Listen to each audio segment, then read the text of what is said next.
বাংলাদেশ বিষয়াবলীর পানি সম্পদ ও দুর্যোগ ব্যবস্থাপনা সংক্রান্ত এই ক্লাসটিতে আমি ফারহান সাকিব আপনাকে স্বাগত জানাচ্ছি। আজকের ক্লাসটিতে আমরা শিখব বাংলাদেশের নদ নদী, সেচ প্রকল্প, বাঁধ ও বন্যা নিয়ন্ত্রণ, পানি বন্টন চুক্তি, পানি শোধনাগার, প্রাকৃতিক দুর্যোগ সংক্রান্ত নানা প্রয়োজনীয় তথ্য, যেগুলো মনে রাখতে পারলে পরবর্তীতে বিভিন্ন ক্ষেত্রে আমরা কাজে লাগাতে পারব। আসুন তাহলে শুরু করা যাক। একেবারে শুরুতেই আমরা জানব জেআরসির কথা বা জয়েন্ট রিভার কমিশন। এটি গঠিত হয়েছিল 1972 সালের মার্চ মাসে এবং সেটি তৎকালীন সময়ের বাংলাদেশ ও ভারতের প্রধানমন্ত্রীদের যৌথ ঘোষণার মাধ্যমে প্রতিষ্ঠিত হয়েছিল। এর মূল লক্ষ্য ছিল দুটি দেশের জনগণ যাতে পানির ন্যায্য বন্টনের মাধ্যমে তাদের অধিকারগুলো সংরক্ষণ করতে পারে সেটি নিশ্চিত করা। তার পাশাপাশি বন্যা নিয়ন্ত্রণ এবং বিভিন্ন ধরনের জরিপ সমীক্ষা এগুলো পরিচালনা করাও জয়েন্ট রিভার কমিশনের কাজ। এরপর আমরা দেখতে পাচ্ছি যে বাংলাদেশের সাথে পার্শ্ববর্তী দুটি দেশ অর্থাৎ ভারত ও মিয়ানমারের মোট আন্তঃসীমান্ত নদীর সংখ্যা হচ্ছে 57টি। ভারতের সাথে আমাদের অভিন্ন নদী রয়েছে 54টি এবং মিয়ানমারের সাথে আমাদের অভিন্ন নদী আছে 3টি। এই 3টি নদীর নাম হচ্ছে নাফ, মাতামুহুরি এবং সাঙ্গু।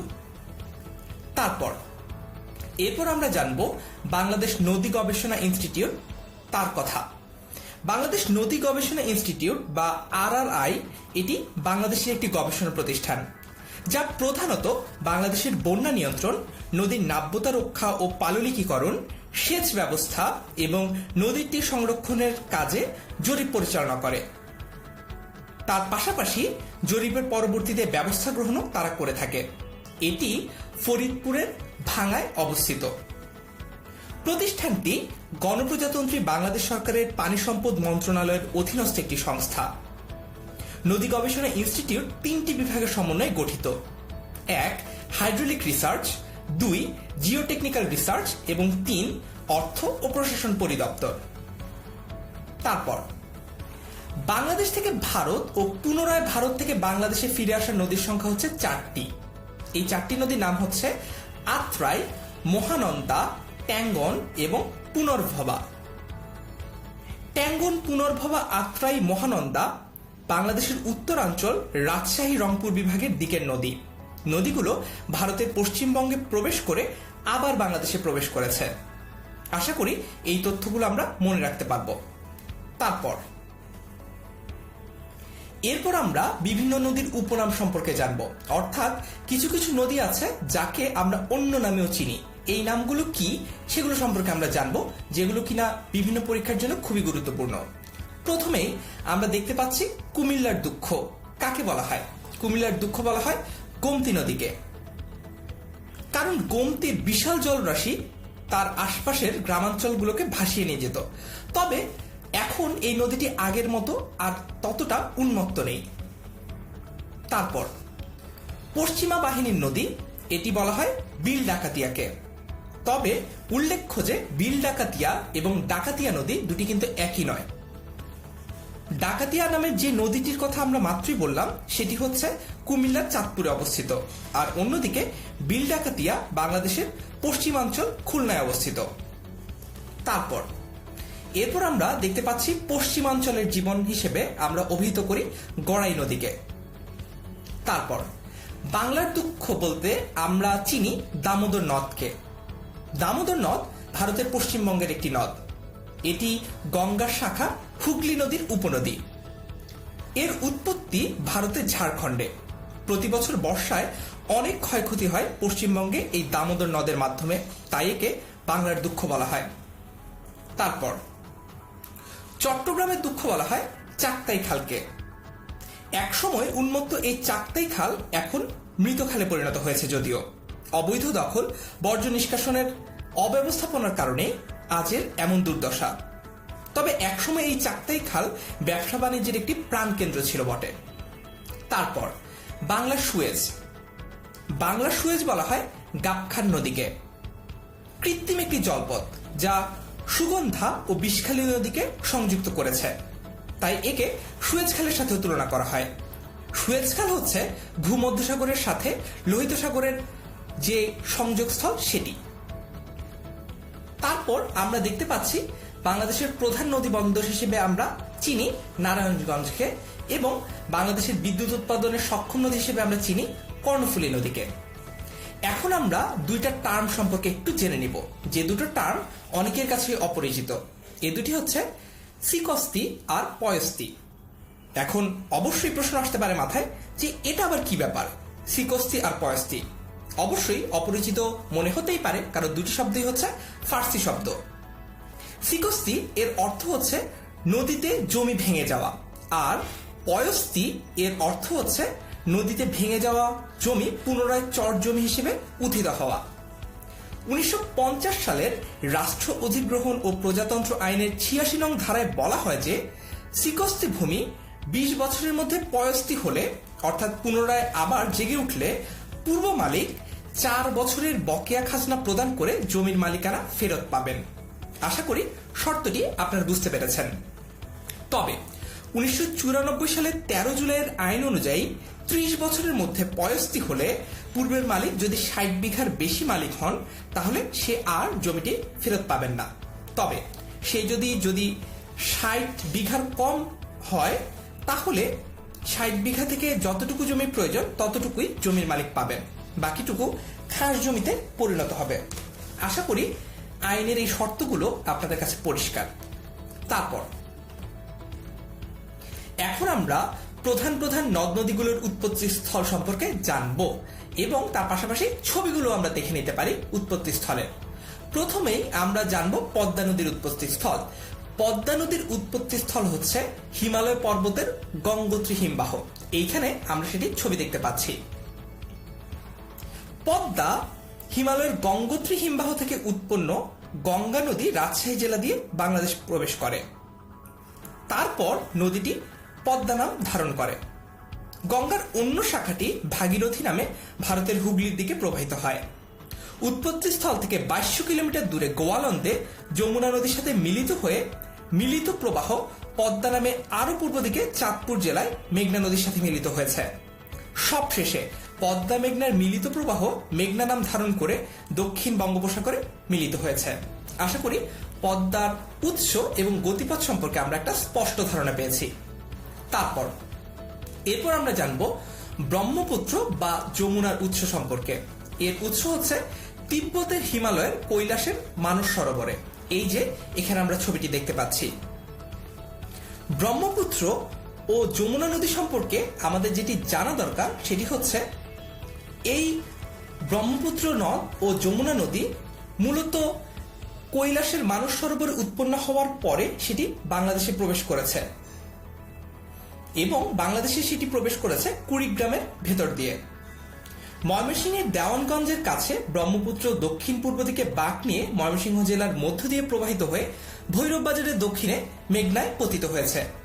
1787 সালে ভূমিকম্পের কারণে ব্রহ্মপুত্র নদীর তলদেশ উত্থিত হওয়ার কারণে এর দিক পরিবর্তিত হয়ে যায়। 1787 সালের আগে এটি ময়মনসিংহের উপর দিয়ে আড়াআড়িভাবে বয়ে যেত। পরবর্তীতে এর নতুন শাখা নদীর সৃষ্টি হয়, যা যমুনা নামে পরিচিত। যমুনা গোয়ালন্দের কাছে পদ্মা নদীর সাথে মিশেছে। এর পূর্ব নাম হচ্ছে জোনাই। 1787 সালে ভূমিকম্পে যমুনা নদীর সৃষ্টি হয়, যা রাজশাহী অঞ্চল ও ঢাকা অঞ্চলকে আলাদা করে। উৎপত্তি স্থল থেকে এর দৈর্ঘ্য ছিল 240 কিলোমিটার। এরপর আমরা মেঘনা নদীর উৎপত্তি স্থল সম্পর্কে জানব। মেঘনা নদীর উৎপত্তি স্থল হচ্ছে আসামের বরাক নদী। এই যে ছবিতে আমরা দেখতে পাচ্ছি। আসামের বরাক নদী নাগামণিপুর অঞ্চল থেকে উৎপন্ন হয়ে সুরমা ও কুশিয়ারা নামে দুটি শাখায় বিভক্ত হয়েছে। তারপর সিলেট জেলার উপর দিয়ে প্রবাহিত হয়েছে। সুনামগঞ্জ ও হবিগঞ্জ জেলার সীমান্তে মারকুলিতে এই দুই নদী এক হয়ে কালনী নামে কিছুদূর অগ্রসর হয়ে ভৈরব বাজারের কাছে পুরাতন ব্রহ্মপুত্রের সাথে মিলিত হয়ে মেঘনা নাম ধারণ করেছে। তারপর আরো দক্ষিণ দিকে অগ্রসর হয়ে চাঁদপুরের কাছে পদ্মা নদীতে এসে মিলিত হয়েছে। আরো দক্ষিণে নোয়াখালী, লক্ষ্মীপুর ও ভোলাদ্বীপের মধ্য দিয়ে মেঘনা নদী মেঘনা লোয়ার নদী নামে বঙ্গোপসাগরে পড়েছে। আশা করি মেঘনা সম্পর্কে আমরা স্পষ্ট ধারণা পেয়েছি। এরপর আমরা জানব কর্ণফুলী নদীর উৎস সম্পর্কে। কর্ণফুলী নদীর উৎস হচ্ছে মিজোরাম রাজ্যের লুসাই পাহাড়। এই যে এটা আমরা দেখতে পাচ্ছি। তো এই যে কর্ণফুলী নদী, এই কর্ণফুলী নদীটি লুসাই পাহাড় থেকে শুরু করে পার্বত্য চট্টগ্রাম ও চট্টগ্রামের মধ্য দিয়ে প্রবাহিত হয়ে চট্টগ্রামের পতেঙ্গার কাছে এসে বঙ্গোপসাগরে মিলিত হয়েছে। এই নদীর মোহনাতে বাংলাদেশের প্রধান সমুদ্র বন্দর চট্টগ্রাম বন্দর অবস্থিত। নদীটির দৈর্ঘ্য 320 কিলোমিটার। নদীটির বাংলাদেশ অংশের দৈর্ঘ্য হচ্ছে 161 কিলোমিটার। কর্ণফুলী নদীর উপর দিয়ে বাঁধ দিয়ে রাঙ্গামাটি জেলার কাপ্তাই উপজেলায় কাপ্তাই বাঁধ তৈরি করা হয় 1964 সালে। এটি একটি খরস্রোতা নদী। এই নদীর পানি দিয়ে বাংলাদেশের একমাত্র পানি বিদ্যুৎ কেন্দ্রটি তৈরি করা হয়েছে। এরপর আমরা সাঙ্গু নদী সম্পর্কে জানব।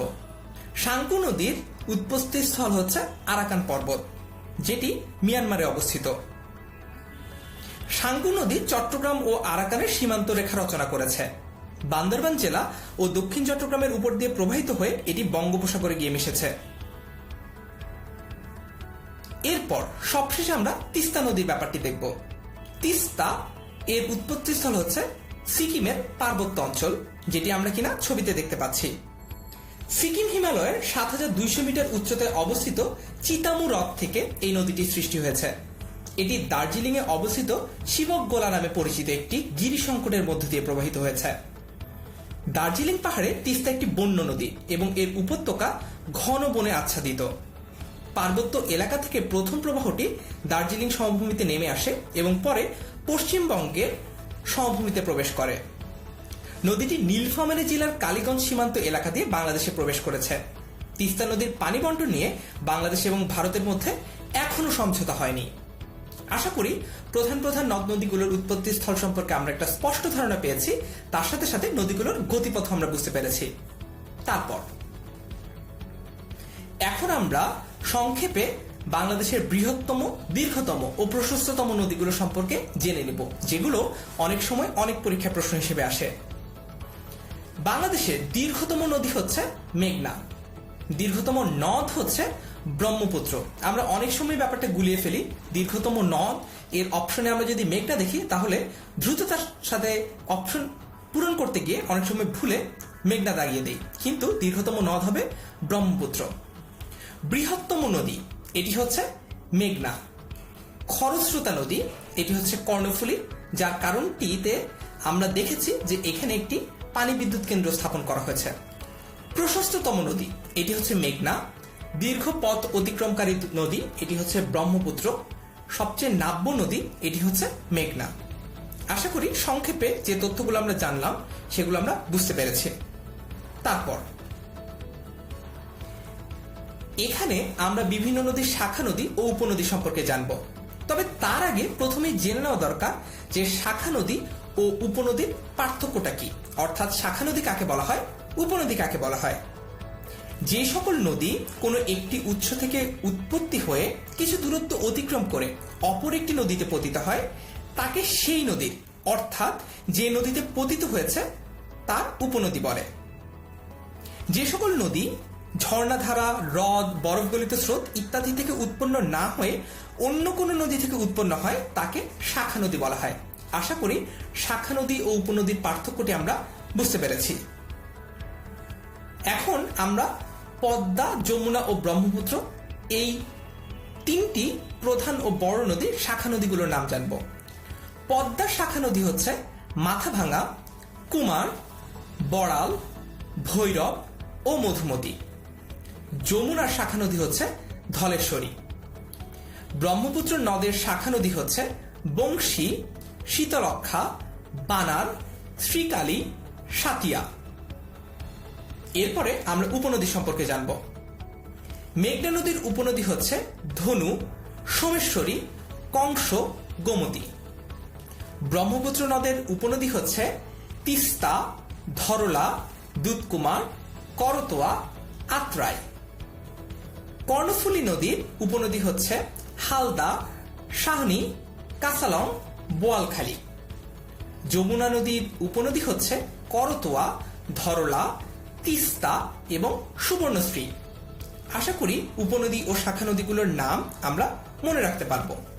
তারপর এরপর আমরা বিভিন্ন নদীর মিলিত হবার স্থান সম্পর্কে সংক্ষেপে জেনে নিব। পদ্মা ও যমুনা এই দুটি নদী মিলিত হয়েছে দৌলতদিয়া, যেটি কিনা একটি মোহনা হিসেবে পরিচিত, এবং দৌলতদিয়ার ঘাটটিও কিন্তু অনেক বিখ্যাত একটি ঘাট বা বাণিজ্যের একটি কেন্দ্র। তার পাশাপাশি এটি গোয়ালন্দ ও রাজবাড়িতেও মিলিত হয়েছে। পদ্মা ও মেঘনা এই দুটি নদী মিলিত হয়েছে চাঁদপুরে। ব্রহ্মপুত্র ও যমুনা এই দুটি নদী মিলিত হয়েছে দেওয়ানগঞ্জে। পুরাতন ব্রহ্মপুত্র ও মেঘনা মিলিত হয়েছে ভৈরব বাজারের দক্ষিণে। তিস্তা ব্রহ্মপুত্র মিলিত হয়েছে চিলমারি কুড়িগ্রামে। সুরমা কুশিয়ারা মিলিত হয়েছে আজমিরিগঞ্জ হবিগঞ্জে। আশা করি বিভিন্ন নদী কোথায় কোথায় মিলিত হয়েছে সে ব্যাপারে আমরা একটা স্পষ্ট ধারণা পেয়েছি। তারপর এখন আমরা নদী তীরবর্তী শহরগুলো সম্পর্কে জানব, অর্থাৎ কোন কোন নদীর আশেপাশে শহর অঞ্চল অবস্থিত সেটি একটু জেনে নেব, যেটি আমাদের দেশের ভৌগোলিক অবস্থান বা ভূপ্রকৃতি সম্পর্কে আমাদেরকে একটি স্পষ্ট ধারণা পেতে সহায়তা করবে। প্রথমে মহানন্দা। মহানন্দা এই নদীটির পাশে অবস্থিত বাংলা বান্ধা, তেঁতুলিয়া ও চাঁপাইনবাবগঞ্জ। করতোয়া এর পাশে অবস্থিত বগুড়া পৌরসভা ও মহাস্থানগড়। ধরলা নদীর তীরবর্তী হচ্ছে বুড়িমারি নদী বন্দর, পাটগ্রাম পৌরসভা, কুড়িগ্রাম পৌরসভা। পদ্মা নদীর পার্শ্ববর্তী জায়গা হচ্ছে দৌলতদিয়া বন্দর, আরিচা ঘাট, পাটুরিয়া ঘাট। ভুয়াপুর পৌরসভা, সিরাজগঞ্জ, এটি অবস্থিত যমুনার পাশে। ব্রহ্মপুত্র নদের তীরবর্তী হচ্ছে রৌমারী, চিলমারি নদী বন্দর। বুড়িগঙ্গার পার্শ্ববর্তী হচ্ছে ঢাকা, নারায়ণগঞ্জ। সুরমা নদীর তীরবর্তী অঞ্চল হচ্ছে সিলেট, ছাতক, সুনামগঞ্জ। গোমতী নদীর পার্শ্ববর্তী অঞ্চল হচ্ছে কুমিল্লা, দাউদকান্দি। মেঘনা নদীর পার্শ্ববর্তী অঞ্চল হচ্ছে নরসিংদী, মতলব, চাঁদপুর, মনপুরা। কর্ণফুলী নদীর পার্শ্ববর্তী অঞ্চল হচ্ছে রাঙামাটি, কাপ্তাই সদর, চট্টগ্রাম। ভৈরব নদীর তীরবর্তী অঞ্চল হচ্ছে যশোর, মেহেরপুর, দর্শনা। কীর্তনখোলার পার্শ্ববর্তী অঞ্চল হচ্ছে বরিশাল, আর কপোতাক্ষের পার্শ্ববর্তী অঞ্চল হচ্ছে যশোর। আশা করি এই ব্যাপারগুলো আমরা বুঝতে পেরেছি। তারপর এখন আমরা সেচ প্রকল্প সম্পর্কে জানব। বাংলাদেশের সবচেয়ে বড় সেচ প্রকল্পের নাম হচ্ছে তিস্তা সেচ প্রকল্প, যেটি আমরা কিনা ছবিতে দেখতে পাচ্ছি। এই তিস্তা ব্যারেজের অবস্থান লালমনিরহাট জেলার হাতীবান্ধা উপজেলার দোয়ানি নামক স্থানে। বাংলাদেশের সবচেয়ে বড় এই সেচ প্রকল্পের অন্তর্ভুক্ত জেলাগুলো হচ্ছে রংপুর, দিনাজপুর, বগুড়া, লালমনিরহাট, নীলফামারী। এর ক্ষেত্রফল ৫,৪০৪ বর্গ কিলোমিটার। এরপর ২ নং ছবিতে আমরা দেখতে পাচ্ছি বাংলাদেশের প্রথম সেচ প্রকল্প জিকে প্রজেক্ট বা গঙ্গা কপোতাক্ষ সেচ প্রকল্প। কুষ্টিয়া, চুয়াডাঙ্গা, ঝিনাইদহ এবং মাগুরা জেলার সর্বমোট ১৯৭.৪৮৬ হেক্টর ভূমি জুড়ে এটি বিস্তৃত। ১৯৫৪ সালে প্রকল্পটি বাস্তবায়নের কাজ শুরু হয় এবং ১৯৬২ সালে এটি আংশিকভাবে কার্যকর করা হয়। ১৯৮১ সালে চূড়ান্ত পর্যায়ে প্রকল্পটির বাস্তবায়ন সমাপ্ত হয়। এতে ব্যয় হয় সর্বমোট ৮২৮ মিলিয়ন টাকা। এরপর আমরা দেখতে পাচ্ছি ডিএনডি প্রজেক্ট, অর্থাৎ ঢাকা নারায়ণগঞ্জ ডেমরা বন্যা নিয়ন্ত্রণ বাঁধ। এই যে ছবিতে এটি দৃশ্যমান। ঢাকা ও নারায়ণগঞ্জ শহরের মধ্যে অবস্থিত এবং বুড়িগঙ্গা ও শীতলক্ষ্যা নদীর দ্বারা নির্মিত এই প্রকল্পটির যে বিস্তৃতি সেটি কিন্তু বেশ বড়। তার জন্য খরচ হয়েছিল ২২.৯ মিলিয়ন টাকা। এর কাজ শুরু হয় ১৯৬৪ সালে এবং কাজ সমাপ্ত হয় ১৯৬৮ সালে। এই প্রকল্পের জন্য ১৯৮৮ এবং ১৯৯৮-এ ভয়াবহ বন্যায় ডিএনডি প্রকল্পে পানি ওঠেনি। তবে পরবর্তীতে অপরিকল্পিত নগরায়নের জন্য এই প্রকল্পটির একেবারে বেহাল দশা হয়েছে। আশা করি বাংলাদেশের বড় বড় সেচ প্রকল্পগুলো সম্পর্কে আমরা জানতে পারলাম। এখন আমরা বাঁধ ও বন্যা নিয়ন্ত্রণ সম্পর্কিত আরো কিছু তথ্য জানব। দুটি গুরুত্বপূর্ণ বাঁধ সম্পর্কে আমরা জানবো। একটি হচ্ছে ফারাক্কা বাঁধ আর একটি হচ্ছে টিপাইমুখ বাঁধ। ভারত ফারাক্কা বাঁধ যে নদীর উপর নির্মাণ করেছে সেটি হচ্ছে গঙ্গা নদী। বাঁধটি নির্মাণ কাজ শুরু হয় 1961 সালে। বাঁধটির পরীক্ষামূলক কার্যক্রম শুরু হয় 1975 সালে। বাঁধটি অবস্থিত ভারতের মনোহরপুরে এবং ফারাক্কা লং মার্চ দিবস অনুষ্ঠিত হয় 16 মে। তারপর আমরা দেখতে পাচ্ছি টিপাইমুখ বাঁধ। ভারত এই টিপাইমুখ বাঁধ নির্মাণ করেছে বরাক নদীর উপরে। টিপাইমুখ বাঁধ অবস্থিত মণিপুর রাজ্যে এবং বাঁধটির উচ্চতা হচ্ছে 162.8 মিটার।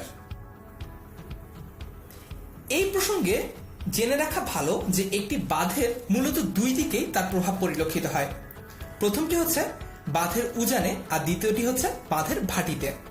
যে কোনো বাঁধই তার উজানে একটি কৃত্রিম জলাধার তৈরি করে নির্মাণ করা হয় এবং এই জলাধারকে কেন্দ্র করেই উজানে বাঁধের প্রভাব পরিলক্ষিত হয়। অন্যদিকে ভাটিতে মূল সমস্যা সৃষ্টি করে বাঁধের কারণে সৃষ্ট নিয়ন্ত্রিত জল প্রবাহ, অর্থাৎ ভাটিতে আগে যেখানে প্রাকৃতিকভাবে নদীর প্রবাহ নিয়ন্ত্রিত হতো সেখানে বাঁধের কারণে প্রবাহের পরিমাণ কৃত্রিমভাবে নিয়ন্ত্রিত হবে। এই প্রবাহের মান ও বছরের বিভিন্ন সময় তার বন্টনের পরিবর্তনের সাথে পরিবর্তিত হয় অনেক কিছুই এবং তার সাথে অনেকভাবেই প্রভাবিত হয় জীববৈচিত্র্য এবং পরিবেশ। তাই বলাই বাহুল্য যে ফারাক্কা বাঁধ এবং টিপাইমুখ বাঁধ এই দুইটি বাঁধের ক্ষেত্রেই ভাটিতে থাকায় বাংলাদেশকে বেশ ক্ষতিগ্রস্ত হতে হয়। আশা করি বাঁধ ও বন্যা নিয়ন্ত্রণ সম্পর্কেও আমরা জানতে পেরেছি। তারপর এখন আমরা জানবো পানি বন্টন চুক্তি ও পানি শোধনাগার সম্পর্কে। দেখা যাক কি কি তথ্য আমাদের জন্য জেনে নেওয়া প্রয়োজন। গঙ্গার পানি বন্টন নিয়ে ভারতের সাথে অন্তর্বর্তী চুক্তি স্বাক্ষরিত হয় 1975 সালে। 30 বছর মেয়াদী পানি বন্টন চুক্তি ভারতের সাথে স্বাক্ষরিত হয় 1996 সালের 12 ডিসেম্বর। 30 বছর মেয়াদী পানি বন্টন চুক্তি ভারতের সাথে কার্যকর হয় 1997 সালের 4 নভেম্বর। এই যে পানি বন্টন চুক্তিটির কথা আমরা জানলাম, এই চুক্তিটি স্বাক্ষরিত হয় ভারতের প্রধানমন্ত্রী DH দেবগৌড়া ও বাংলাদেশের প্রধানমন্ত্রী শেখ হাসিনার মধ্যে। চুক্তি অনুযায়ী শুষ্ক মৌসুমে অর্থাৎ 1 জানুয়ারি থেকে 31 মে পর্যন্ত দুই দেশ চুক্তিতে উল্লেখিত ফর্মুলা অনুযায়ী পানি ভাগাভাগি করে নেবে। চুক্তিতে বলা হয়েছে নদীতে 70,000 কিউসেক বা তার কম পানি থাকলে দুই দেশ সমান সমান পানি ভাগ করে নেবে। পানির পরিমাণ 70,000 কিউসেক থেকে 75,000 কিউসেক হলে 40,000 কিউসেক পাবে বাংলাদেশ এবং বাকিটা পাবে ভারত। তবে নদীর পানির প্রবাহ যদি 75,000 কিউসেক বা তার বেশি হয় তাহলে 40,000 কিউসেক পানি পাবে ভারত, অবশিষ্ট পানি বাংলাদেশে প্রবাহিত হবে। আশা করি বাংলাদেশ এবং ভারত কিভাবে পানি বন্টন চুক্তিটি করেছে সেটি সম্পর্কে আমরা জানতে পেরেছি। এখন আমরা জানবো পানি শোধনাগার সম্পর্কে। বাংলাদেশের প্রথম পানি শোধনাগার স্থাপন করা হয় ঢাকার চাঁদনীঘাটে, সেটি 1874 সালে। বাংলাদেশের বৃহত্তম পানি শোধনাগার অবস্থিত ঢাকার সায়েদাবাদে। আশা করি পানি বন্টন চুক্তি ও পানি শোধনাগার সম্পর্কে যা কিছু প্রয়োজনীয় ছিল সেগুলো আমরা জানতে পেরেছি। তারপর এখন আমরা প্রাকৃতিক দুর্যোগ সম্পর্কে জানব। 1991 সালের 29 এপ্রিল বাংলাদেশের দক্ষিণ পূর্ব চট্টগ্রাম বিভাগের উপকূলীয় অঞ্চলে প্রায় 250 কিলোমিটার পার ঘন্টা বেগে একটি ঘূর্ণিঝড় আঘাত করে। এই ঘূর্ণিঝড়ের ফলে 20 ফিট উচ্চতার জলোচ্ছ্বাস উপকূলীয় এলাকাকে প্লাবিত করে এবং এর ফলে 1,38,000 মানুষ নিহত হয় এবং প্রায় 1 কোটি মানুষ তাদের সর্বস্ব হারায়। পরবর্তীতে অপারেশন মান্নাব পরিচালিত হয়, যেটি কিনা 1991 সালের ঘূর্ণিঝড় কবলিত অঞ্চলে ব্রিটিশ রাজকীয় নৌবাহিনীর ত্রাণ তৎপরতা ছিল। 1991 সালে ঘূর্ণিঝড়ের পর ত্রাণ ও পুনর্বাসনে মার্কিন যে টাস্ক ফোর্সটি গঠন করা হয়েছিল তার নাম ছিল অপারেশন সি এঞ্জেল। এ প্রসঙ্গে জেনে রাখা ভালো যে বাংলাদেশে সাধারণত ঝড় হয় এপ্রিল থেকে মে এবং অক্টোবর থেকে নভেম্বর মাসের দিকে। আর একটি ছোট্ট তথ্য জেনে রাখা ভালো, যেটি কিনা সুনামি, এটি একটি জাপানি শব্দ, যদিও সৌভাগ্যক্রমে বাংলাদেশকে কখনো সুনামির মুখোমুখি হতে হয়নি। তবে আমরা দেখেছি পার্শ্ববর্তী বিভিন্ন দেশ সুনামির আঘাতে কিভাবে ছিন্ন ভিন্ন হয়ে গেছে। তারপর আমরা স্পারসো সম্পর্কে জানব। স্পারসো হচ্ছে বাংলাদেশ মহাকাশ বিজ্ঞান ও দূর অনুধাবন প্রযুক্তির শান্তিপূর্ণ ব্যবহারে নিয়োজিত একটি প্রতিষ্ঠান। এই প্রতিষ্ঠানটি মহাকাশ বিজ্ঞান ও দূর অনুধাবন প্রযুক্তি, বন ও পরিবেশ, কৃষি, মৎস্য, ভূতত্ত্ব, মানচিত্র অঙ্কন, পানি সম্পদ, ভূমি ব্যবহার, আবহাওয়া, ভূগোল, সমুদ্র বিজ্ঞান ইত্যাদি ক্ষেত্রে গবেষণা কাজে নিয়োজিত থাকে। বর্তমানে স্পারসো মহাকাশ ভিত্তিক স্যাটেলাইটের তথ্য প্রদানে জাতীয় ফোকাল পয়েন্ট হিসেবে কাজ করছে। তো এই স্পারসোর পূর্ণরূপ হচ্ছে space research and remote sensing organisation. এটি প্রতিষ্ঠা হয় 1980 সালে এবং এটির অবস্থান ঢাকার আগারগাঁওয়ে। এই যে স্পারসো, এটি প্রতিরক্ষা মন্ত্রণালয়ের অধীনস্থ এবং এর প্রধান হচ্ছে বাংলাদেশ সরকারের মাননীয় প্রধানমন্ত্রী। আশা করি বাংলাদেশের নদ নদী অর্থাৎ পানি বন্টন ব্যবস্থাপনা ও প্রাকৃতিক দুর্যোগ সম্পর্কে আমরা গুরুত্বপূর্ণ তথ্যগুলো জানতে পেরেছি। পরবর্তীতে আবারও দেখা হবে। ধন্যবাদ আপনাকে আমার সাথে থাকার জন্য।